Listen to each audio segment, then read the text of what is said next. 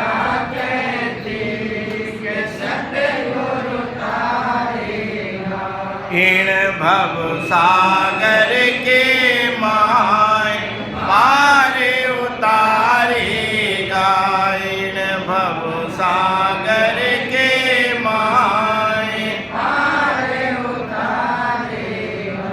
बोलो राम। तो महाराज कह रहे हैं कि तारेगा तैती के सतगुरु तारेगा, इन भव सागर के माए पार उतारेगा। हमें विश्वास होना चाहिए, भरोसा होना चाहिए कि हमने जो ज्ञान धारण किया है, जो सांस उसांस का भेद अपने सतगुरु से लिया है, इसके करने से हमारे जीव का कल्याण जरूर होगा। इस बात का प्रमाण हमारे सतगुरु सुखराम जी महाराज दे रहे हैं कि इससे कल्याण अवश्य होगा। कैसे? महाराज कह रहे हैं कि मोए भरोसो बिनद को सुन लीजो सब लोए। मुझे अपने भरोसा, अपने बिनद पे, अपने इष्ट पर पूरा भरोसा होना चाहिए कि सतगुरु शरणे आए के डूबत सुनो नहीं कोई। एक भी प्रमाण ऐसा नहीं है कि जिन्होंने सतगुरु का शरणा लिया हो, इस ज्ञान को धारण किया हो और उसका कल्याण ना हुआ। कह रहे कि असंख्य जुगा में अनंत साधु दे गया अणवे हाथ। महाराज कह रहे हैं कि युगों युगों में अनंत संत महात्मा हुए, उन्होंने इस ज्ञान के की महिमा की है और इसी की सराहना की है। इसी ज्ञान के करने से और जीव का कल्याण होना निश्चित बताया है। तो कह रहे हैं कि असंख्य जुगा में अनंत साधु दे गया अणवे हाथ, और सतगुरु के संग अवश्य तिरसी भरत गीता साख। तो महाराज कह रहे हैं गीता में, भागवत में अनेक प्रकार के प्रमाण हैं कि राम नाम से जीव का कल्याण होता है, लेकिन उन्होंने शोभा बहुत की है, लेकिन उसमें मिलने का साधन नहीं बताया। तो महाराज कह रहे हैं कि एस तू आगे फूस केता, जल आगे क्या आग। एस तू आगे फूस केता, जब कह रहे हैं आग जलती है तो उसमें चाहे गीला फूस डाल दो या सूखा डाल दो, सब जल के भस्म हो जाता है। यूं नाम जे आगे कर्म हमारा। जब नाम की रटन चलती है और भजन होता है तो हमारे कर्मों का खात्मा हो जाता है। महाराज कहते हैं कि कह सुख राम शरण हरि तेरी, कै सुख राम शरण हरि तेरी, ऐसी मोए बताई राम ऐसी मोए बताई, भजन करया सु करम कटेला, कटे पलक के माई।